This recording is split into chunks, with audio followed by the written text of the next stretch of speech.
Hi everybody, my name is Lucas and I help people get more productive through technology. So if that's something you're looking to do, make sure to subscribe.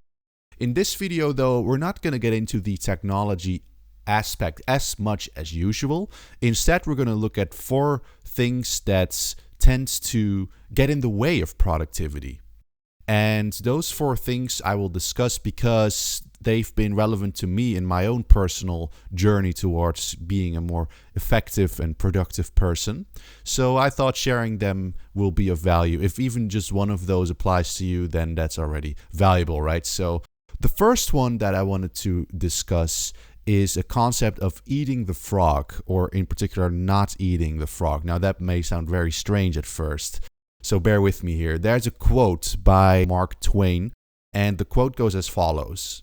If it's your job to eat a frog, it's best to do it first thing in the morning. And if it's your job to eat 2 frogs, it's best to eat the biggest one first. Now, the idea behind this quote is, to most of us, eating a frog, or in fact a live frog, it doesn't sound very appealing at all, right? So if that's the first thing you will do in your day, then everything else will come easy. And it's trying to express the idea of doing the task that you look up against the most first. Because after that, you will experience any other task on your list as just easy to do and therefore be more productive. And there's a great book on this as well. It's also called Eat That Frog by Brian Tracy. And I suggest you pick it up and give it a read because it's a really good concept to apply. The main message here is don't procrastinate on the things that are staring you in the face that you may not want to do. Number 2, it's not emptying your inboxes. In a previous video of mine, I've discussed the various inboxes that we may have and not even be aware of yet. So make sure you give that one a watch. Maybe pause this video before proceeding. But if you have, then you already have learned that there's many more inboxes in your life than just your email, for example, to which the concept of inbox zero is most often applied.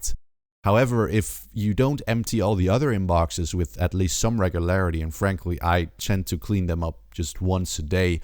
I take 30 minutes up to an hour if needed in the morning to clean everything, then you won't have as much stuff kind of nagging at you because, to speak in GTD terminology, getting things done, it's good to capture everything, but it's also important to process things at some point because if they're still just sitting there, then you've not given them the necessary context from which they need to be performed or the due date that they may have, and you might miss out on some deadlines even. So empty those inboxes.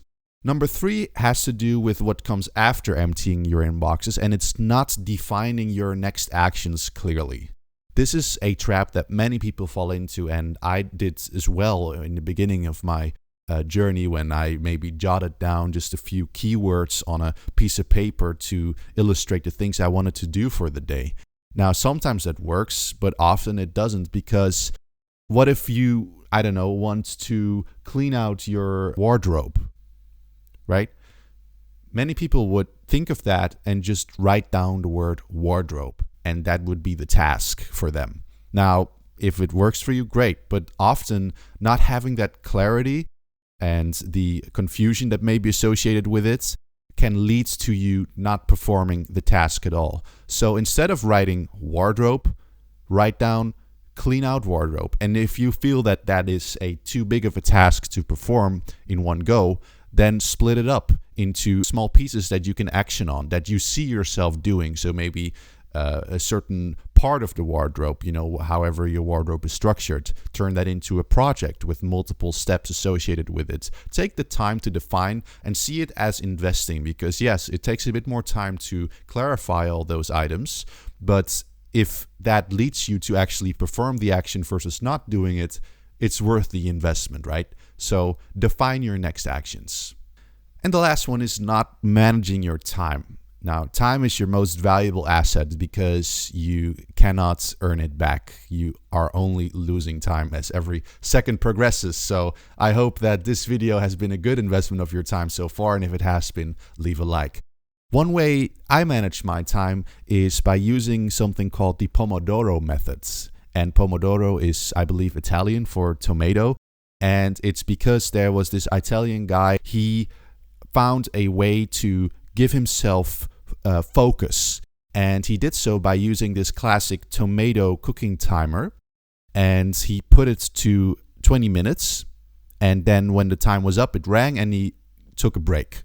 So you give yourself these blocks of time where you perform focused, deep work.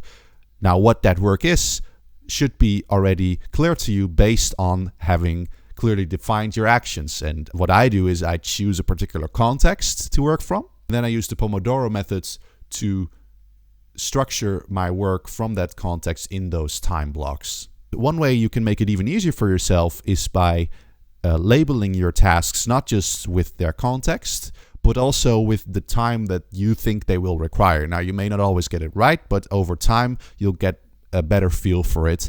And I tend to estimate the time required for a task higher than I feel that it needs. So, if I feel that something needs 10 minutes, I'm going to give it 20 minutes, because usually we tend to be a bit optimistic in how we estimate time required for a task. So that's it. Those are the 4 things that you would do good to no longer do and no longer sabotage your own productivity.